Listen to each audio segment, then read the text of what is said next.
喂，老友啊，睇下啦，呢度生果乜都有，雪梨蘋果正牌貨，梅花點香蕉香透牙。喂，老友啊，仲有溏心鳳梨、淡水沙梨、脆甜南華梨，爽得嚟帶有桂花味。幫襯下啦，呢度啲生果冇得比。呢個曾經係廣州街頭饒有趣味嘅一幅生意圖片，而家呢一切已經被歷史所湮滅。如今嘅廣州正大力發展金融、資訊、會展、物流等知識同技術密集嘅生產服務業。 오늘 저를 이렇게 방문해 주셔서 정말 감사합니다. 这句意思是今天能给我这种机会，非常谢谢感激。很多外商进来，他带了很多新的品種進來，所以我們今天就能看到各種各樣的那個比較好的花卉了。廣州係華南嘅中心城市，其他城市係代替不了我哋整個廣州嘅發展。 周本興係南韓釜山人，今年係佢嚟廣州度過嘅第9個新年。講得一口流利普通話嘅周本興，一直喺順德陳村做蘭花進出口生意。但係舊年佢決定喺廣州開拓中國內銷市場。芳村不但只係中國最大嘅盆栽花卉出產地，亦都係亞洲交易中心。進口中國的果籃的時候，我也要到 中國來看一下，這裡是產地嘛，不能一直用電話聯絡採購，一定要來看一下。過來看過以後啊，感覺中國這個地方比較很適合我們生活，一切方面都很方便嘛。是乾脆就住在這裡，直接採購蘭花，給它 空運送到韓國去啊！1997年，周本興抱住視察生產地嘅心態嚟到中國，中國市場急速增長，令佢改變初衷，選擇留下至今。像韓國的、日本的、泰國的，很多地方農民種的花呢，種完花以後就拿到我們這個市場來進行交易，賣到全國各地去。那麼全國各地的其他地方，像昆明的、浙江的，還有福建的、海南的這些地方的那個花卉企業，他們也把他們的花卉產品拿到這裡來交易，賣到全國各地去。呢一日，周本興被當地政府邀請出席芳村首屆蝴蝶蘭節。喺芳村嘅盆栽花卉裏邊，蝴蝶蘭每年產量達到咗400萬支，佔咗中國市場嘅60%。但係市場競爭越嚟越激烈，花農賣花亦都越嚟越困難。政府於是構想開拓零售同批發結合嘅新市場。咁呢種諗法同周本興不謀而合。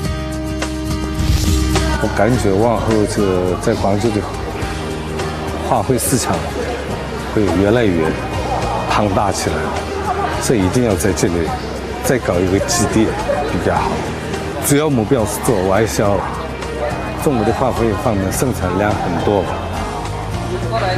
再就是提供一下中國這個春節需要的花卉方面，中國人很喜歡花嘛，春節就是肯定會送朋友，都送這個花、蘭花一類嘛，所以從韓國進來中國沒有的花卉。芳村呢度嘅茉莉花就好出名嘅。上世紀80年代初，有山區嘅茶商嚟到採購茉莉花，茶商就地加工茉莉花茶。咁呢種茶就係香港人喜歡飲用嘅香片啦。林福彪係最早嚟芳村賣茶葉嘅福建茶商，佢賣嘅係白茶。咁香港人喜愛嘅壽眉同白牡丹就係白茶當中嘅高級品種。我們當地有這麼好的一個條件，有這麼好的一個茶葉，然後又了解說我們珠三角這一帶最適合很多那些消費者都是喝這些茶，我第一步才想到這個廣州來這邊開拓這個白茶市場。當時來的市場呢，的確是好，是非常非常的好，是這樣。因為你本身包括我們香港那邊，我一來的時候，我最清楚，我跟香港那些幾家公司都做過的，走白茶是怎麼走？一走是300多件，一走300多件，是這樣子的。林福標辛苦經營，終於有回報啦。而家佢喺芳村有2間門市，收購網絡遍及中國。女士姊妹係湖南茶商，同林福標唔一樣，佢哋冇喺廣州推銷家鄉嘅茶葉，反而就做咗當時仲係好少人做嘅普洱茶代理。那個時候呢，還是覺得普洱茶都是老人喝的茶，比較養胃的茶。哎呀，看到那麼好的茶葉哦，沒有人知道哦，覺得也太遺憾了哈。那我們就用各種方式推給別人喝啊。首先是送給別人，好，然後他們喝了越來越好喝以後呢，那就肯定就會願意買。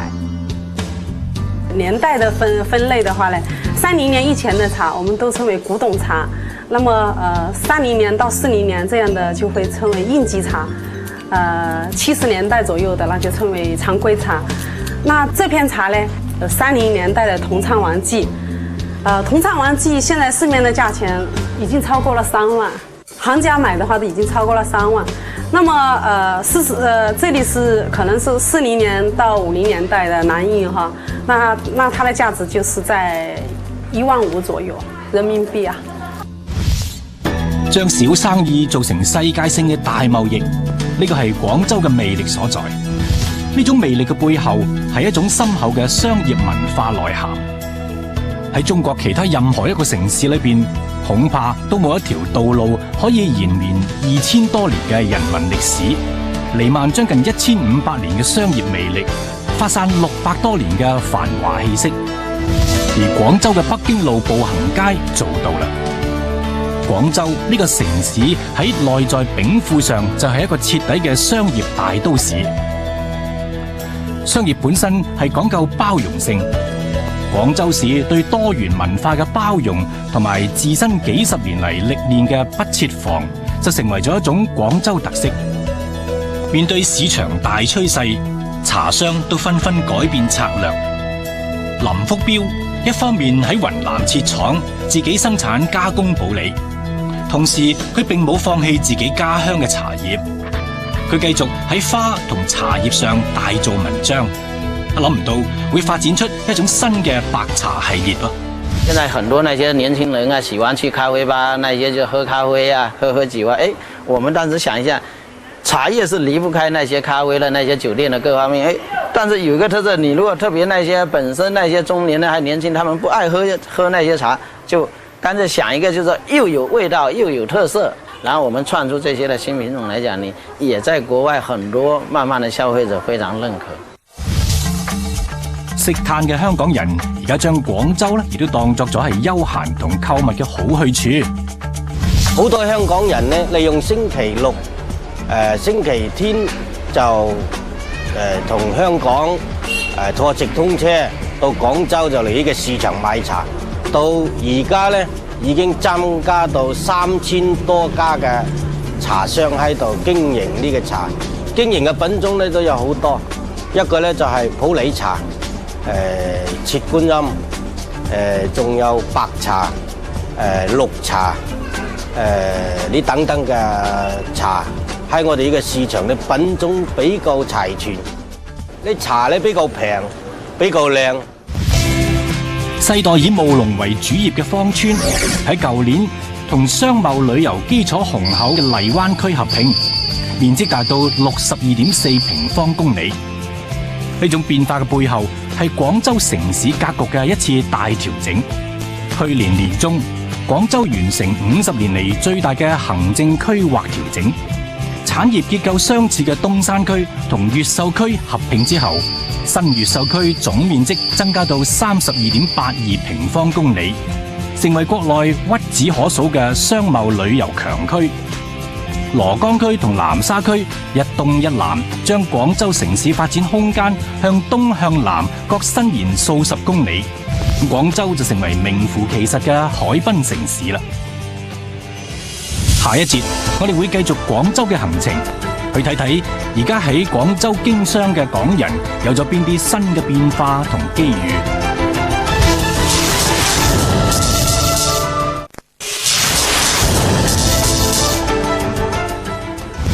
但是整个这个天河区这里啊，都全部是一片农田。他们大胆地选了这个地方，选了shopping mall这样一种业态，同时带着这支队伍呢，把这个购物中心盖起来。当时都很难，因为这种业态的中国大陆根本就没有过。当时跟香港的来往也不如现在这样密切，大家都不知道能不能成功，但最後他們還是成功了。當年天河城嘅崛起，為廣州市民帶嚟無數嘅驚喜同歡樂，更為廣州呢個千年商貿古都帶嚟咗嶄新嘅現代商貿運營模式。喺環體育中心一帶更加係高樓林立，以周圍眾多超大型購物中心、現代化寫字樓以及高級酒店相匯集嘅商貿群，成為廣州最現代化、商業化嘅地段。呢間由香港上市公司越秀集團投資嘅商場，假日高峰人流量同香港人喺新年過羅湖關差唔多啦，超過咗80萬。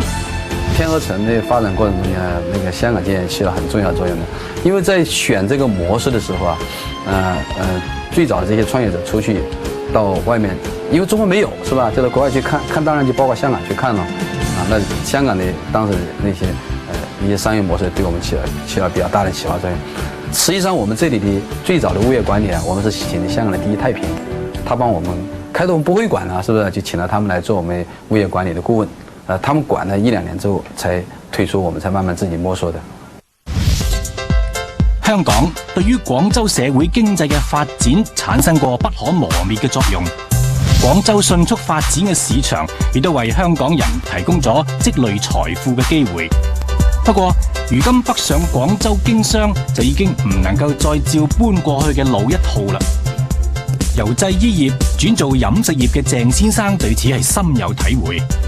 即係話你有錢唔代表你就可以成功，因為佢呢個社會太多唔同嘅，即係同香港唔同嘅一啲要求啊，尤其係嗰啲政策指標一定要消化頭喺前期。如果唔係咧，呢個可能足以導致你個項目會爛尾。呢點我覺得咧，香港人要充分認識呢樣嘢。鄭先生早年喺珠三角搞製衣廠，佢話廠嘅生意越嚟越難做啦。因為內地工廠崛起，對港商嘅影響好大。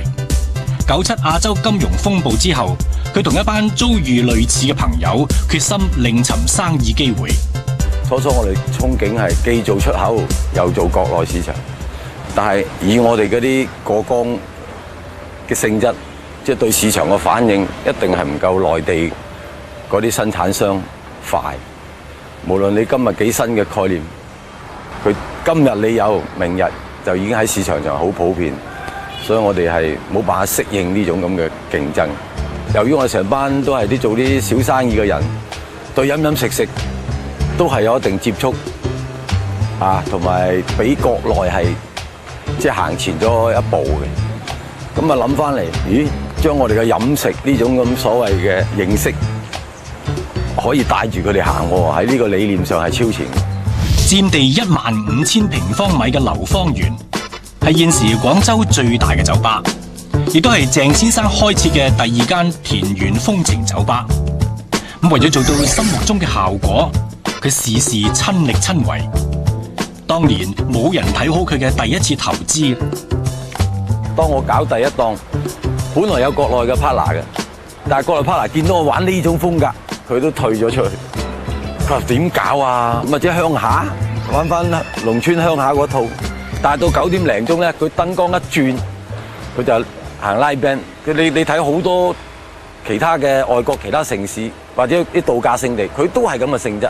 實質我係想將呢個理念，人哋已經行成熟咗嘅嘢，試下引入呢度。當然呢度可能有個引導嘅過程，人哋能唔能夠喺食咗餐之後馬上適應你轉酒吧咧？目前廣州累計已經設立外企近8000戶，世界500強企業已經有127家落戶。廣州近年嚟形成咗總部經濟板塊，呢群領袖群倫嘅國際資本大鱷睇重嘅係廣州無以替代嘅硬體。呢度有着到2010年旅客吞吐量為4000萬至到4500萬人次左右，貨物吞吐量大概180萬噸嘅新白雲國際機場，有住已經同世界170多個國家同地區嘅500幾個港口有貿易往來嘅廣州港，有住集結京廣福線、京九線、廣茂線、廣梅汕線、廣九準高速鐵路以及建設中嘅廣珠澳鐵路嘅鐵路網絡。廣州仲係中國3個國際電訊出入口局之一，長途電話目前可以直達國內1700多個城鎮同國際200多個國家及地區。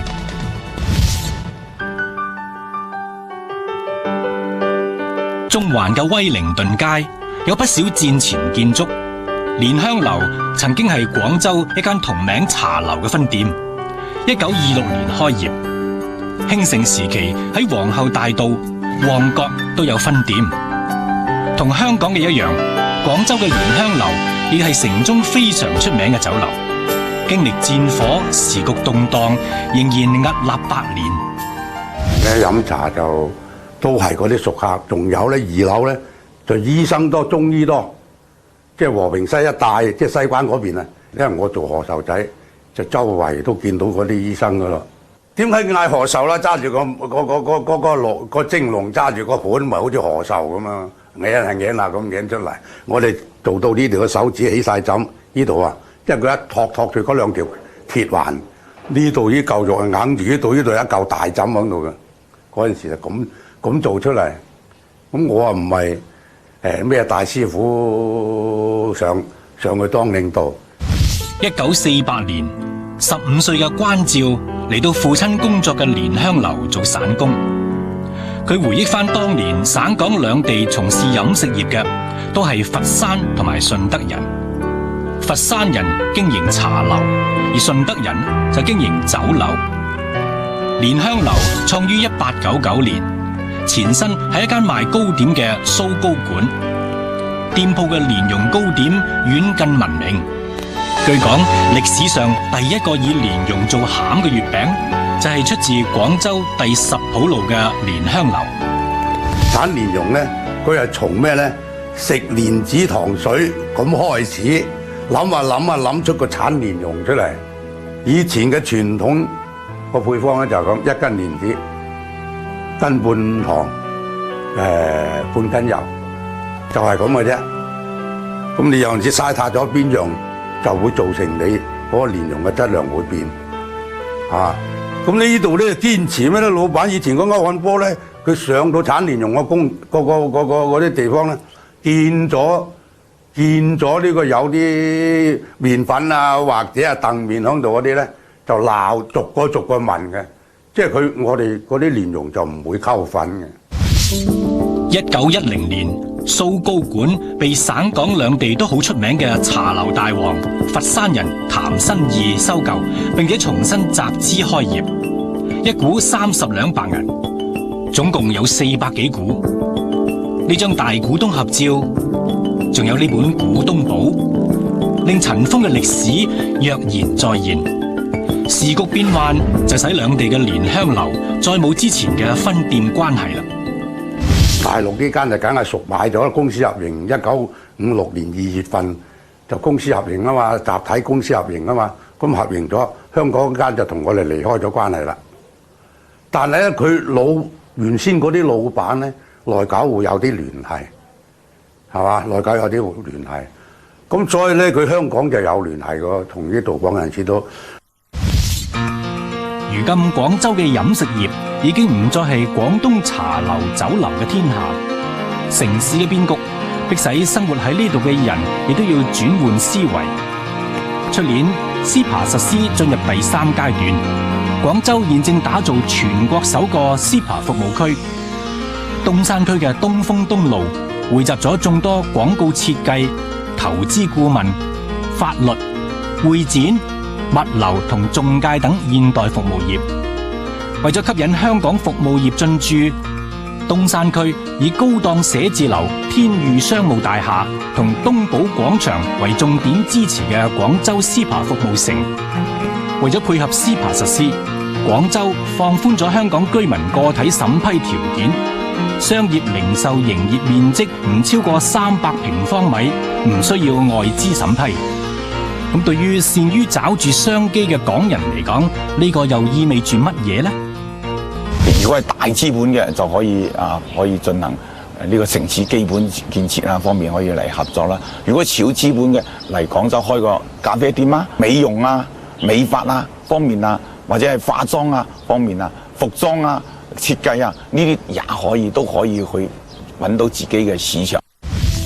下一集我哋會去到廣州嘅大學城。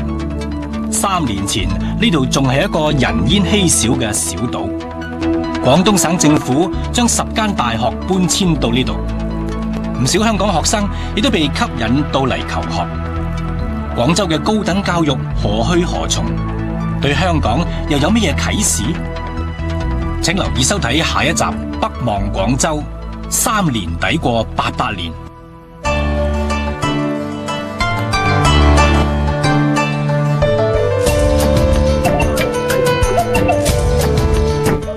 一陣將會播映時事追擊。